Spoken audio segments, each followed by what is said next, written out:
And I'm live. Hello, everybody. Welcome back to another video. Today is day 72 of the plan.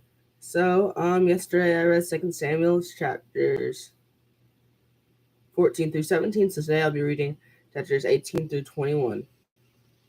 So yeah, not really sure what else there's to talk about. So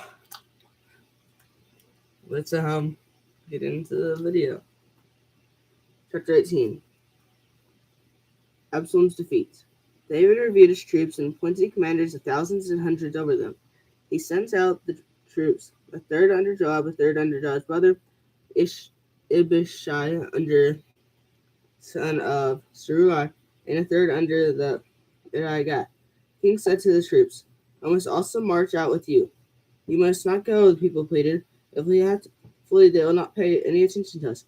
But even if half of us die, they'll not pay attention to any of us, because you're worth 10,000 of us. Therefore, it's better for you to support us from the city."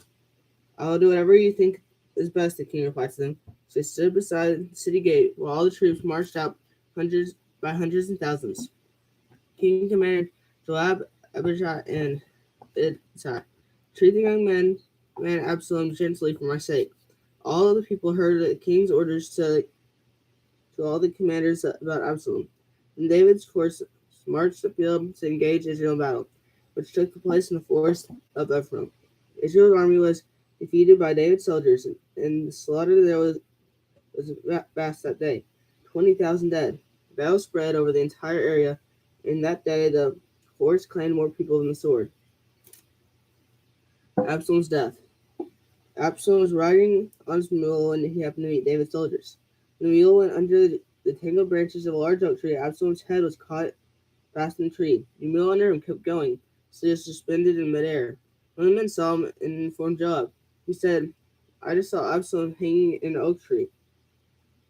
"You just saw him," Joab exclaimed. "Why didn't you strike him to the ground right there?" "I would have given you 10 silver pieces in a belt." Then replied Joab, "Even if I had weighed 1,000 pieces of silver in my hand, I had not raised a hand against the king's son. For I heard the king command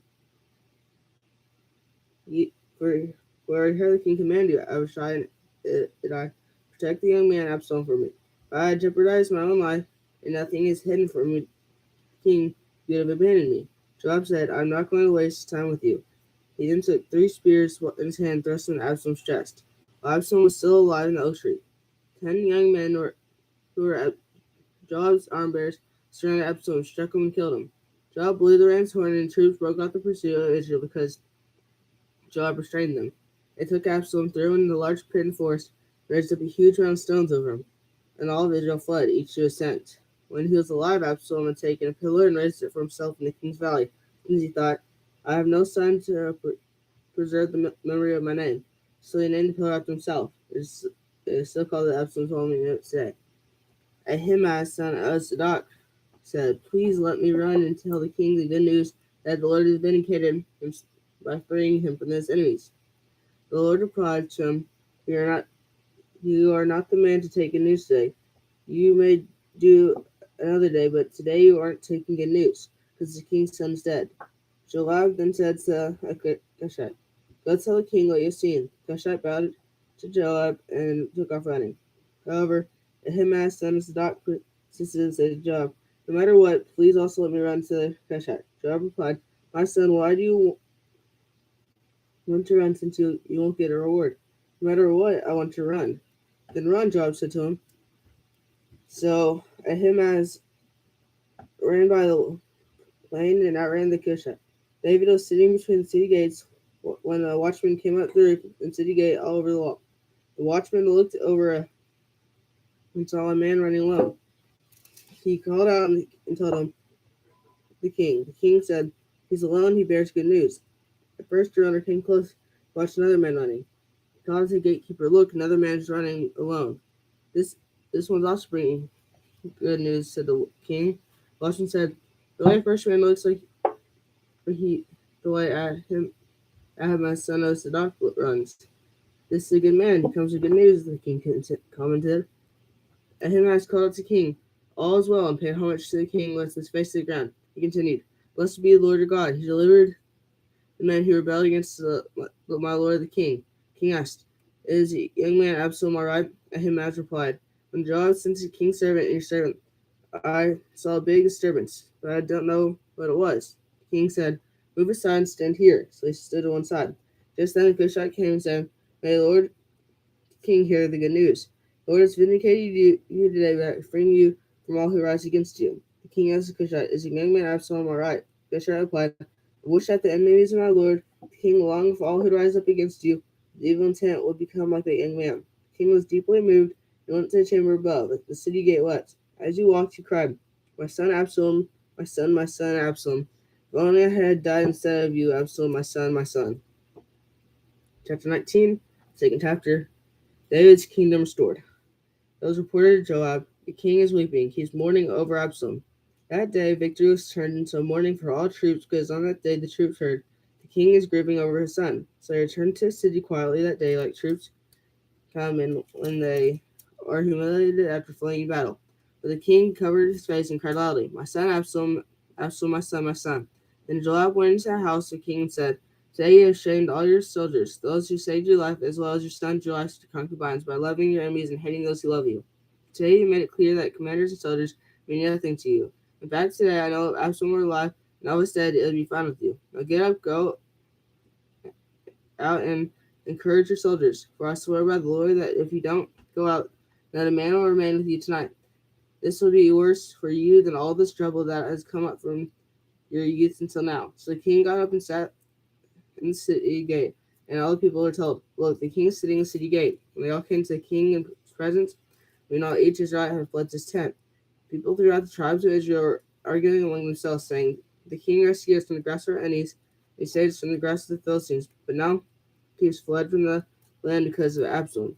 But Absalom, the man he anoints over us, has died in battle. So why do you say nothing about restoring the king?"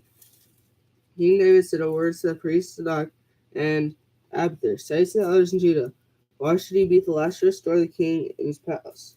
The talk of Israel has reached the king at his house. You are my brothers, my flesh and blood. So why would you be the last to restore the king? Tell Amazah, aren't you my flesh and blood? May God punish me and you so severely if you don't become commander of my army from now on," said Joab. So he went over all the men of Judah, and they anonymously sent word to the king, "Come back, you and all your servants." Then the king returned. When he arrived at the Jordan, Judah came to Gilgal to meet the king and escorted him across the Jordan. Shimei son of Gera, the Benjamite from Bahurim, hurried down to men Judah to meet King David. There were 1,000 men from Benjamin with him. Ziba, an attendant from the house of Saul, with 15 sons and 27 servants, also rushed down to Jordan ahead of the king.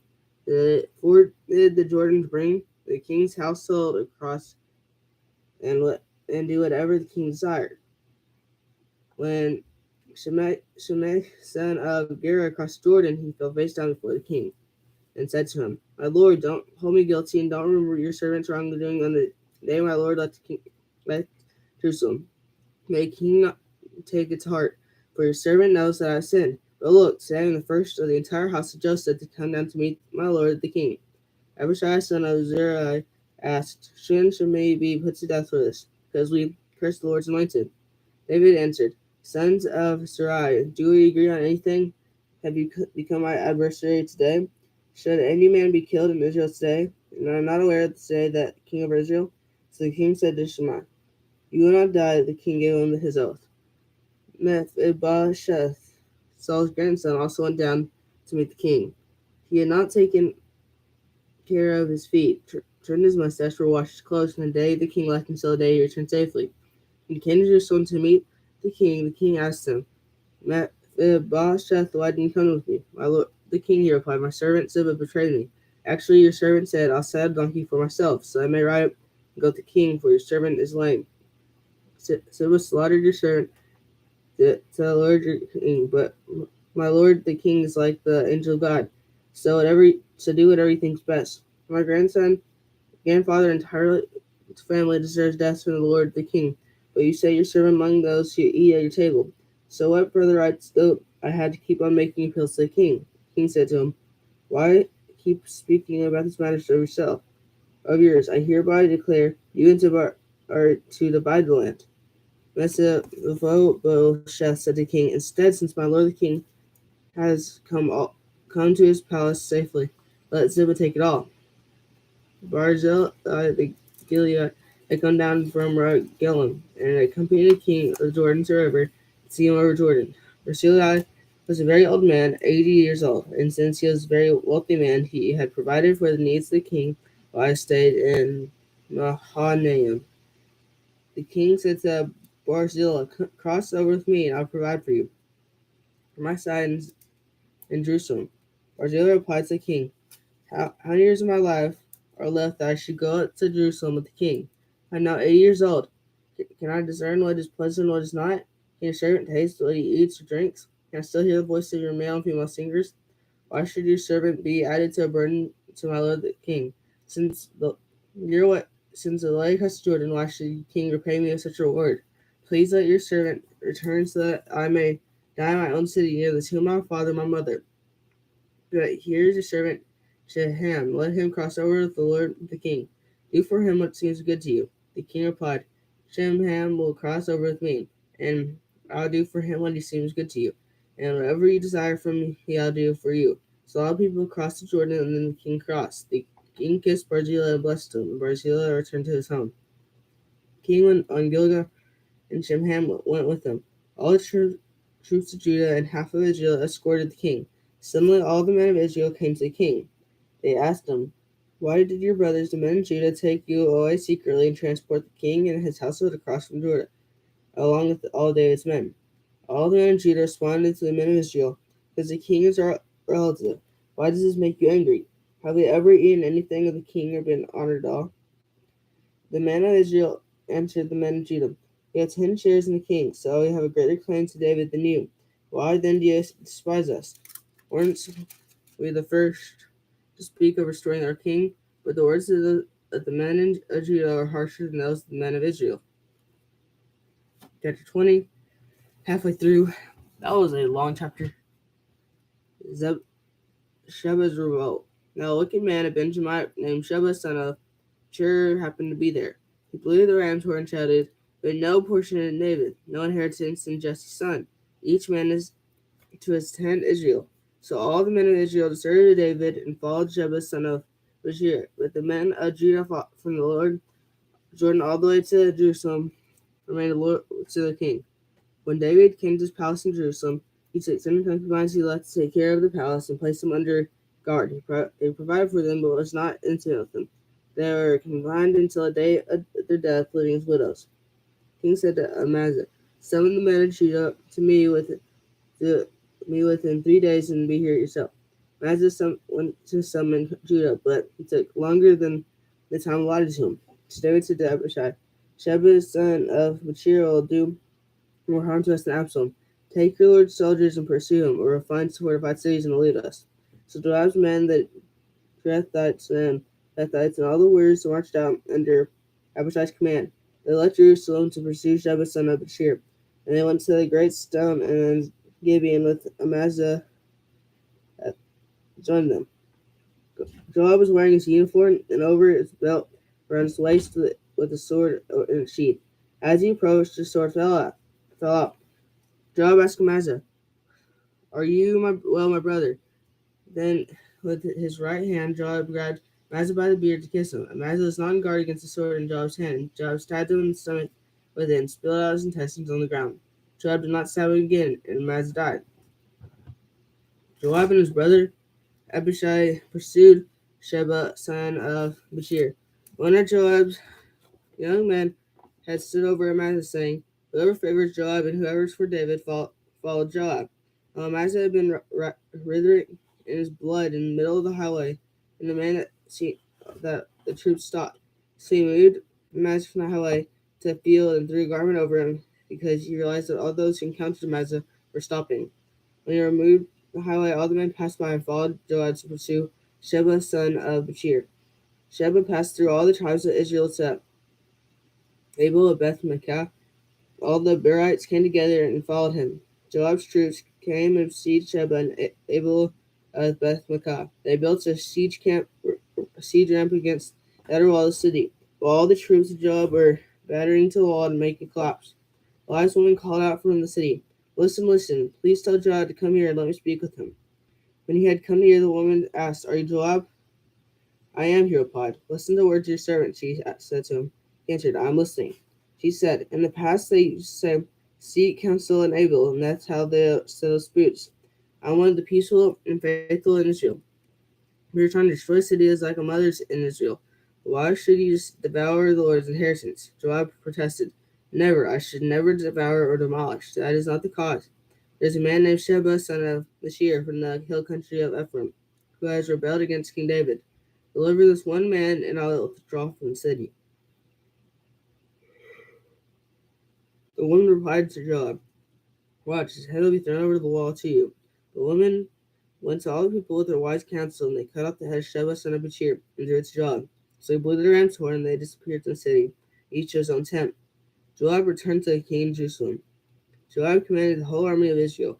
When Benai, son of Jehoiada, was over the Cherethites and Pelethites. Adoram was over forced labor. Jehoshaphat, son of Ahilud, was court historian. Sheba was court secretary. Zadok and Abithar were priests, and in addition, Ira the Jeri was David's priest. Final chapter for today, chapter 21, Justice for the Gibeonites. During David's reign, there was a famine for 3 successive years. David inquired of the Lord. The Lord answered, "It is due to Saul and his bloody family because he killed the Gibeonites." The Gibeonites were not Israelites, but rather a remnant of the Amorites. The Israelites had taken oath concerning them, but Saul had tried to kill them in his zeal for the Israelites in Judah. So David summoned the Gibeonites and spoke to them. He asked the Gibeonites, "What shall I do for you? How can I make atonement to you so you bring a blessing on the Lord's inheritance?" The Gibeonites said to him, "We are not asking for silver and gold from Saul or his family, but we cannot put anyone to death in Israel." "Whatever you say, I'll do for," he said. Then they replied to the king, "As the man who annihilated us and plots to destroy us, so that we will not exist within the whole territory of Israel, let 7 of his male descendants be handed over to us so we may hang them in the presence of the Lord at Gibeon and Saul, the Lord has chosen." The king answered, "I'll hand them over." David spared Mephibosheth, son of Saul's son Jonathan, because of the oath of the Lord between David and Jonathan, Saul's son. But the king took Armoni and Mephibosheth, who were the 2 sons whom Rithbah, daughter of Aib, had borne to Saul, and 5 sons whom Merab, daughter of Saul, had borne to Adriel, son of Barzillai the Meholathite, and handed them over to the Gibeonites. They hanged them on a hill and presented them to the Lord. 7 of them died together. They were executed on the first day of the harvest, at the beginning of the barley harvest. The burial of Saul's family. Here's Paul. His daughter took a sackcloth and spread it out for herself on the rock at the beginning of the harvest, until the rain poured down from the heaven on the bodies. She kept the birds of the sky from them by day and the wild animals by night. It was reported to David that Saul's concubine Rizpah, daughter of Aiah, had done. He went to get the bones of Saul and his son Jonathan from the citizens of Jabesh Gilead. They stole them from the public square of Bethshan, where the Philistines had hung their bodies the day the Philistines killed Saul at Gilboa. David had the bones brought from there. They gathered up the bones of Saul's family who had been hanged, and buried the bones of Saul and his son Jonathan at Zelah in the land of Benjamin, in the tomb of Saul's father Kish. Did everything the king commanded. After this, God was receptive to their prayer for land. The Philistine giants. Philistines again waged war against Israel. They went down with soldiers and they fought the Philistines. They became exhausted. Then Ishbenob, one of the descendants of the giant, whose bronze spear weighed about 8 pounds, who wore new armor, intended to kill David. But Abishai, son of Berechiah, to his aid, struck the Philistine and killed him. Then David's men swore to him, "You must never again go out with us to battle. You must not extinguish the lamp of Israel." After this, there was another battle with the Philistines at Gob. This time, Zibiah the Huthite killed Saph, who was one of the sons of the giant. Once again, there was a battle with the Philistines at Gob, and Elhanan, son of Jehoiakim, in Bethlehem killed Goliath at Gath. The shattered spear was like a weaver's beam. At Gath, there was still another battle. A huge man with there 6 fingers on each hand and 6 toes on each foot, 24 in all. He too was descended from the giant. When he taunted Israel, Jonathan, son of David's brother, Shimei, killed him. These four were descendants from the giant in Gath and killed by David and all soldiers. So that is all the reading for today. Coming right about 20 minutes for the reading part.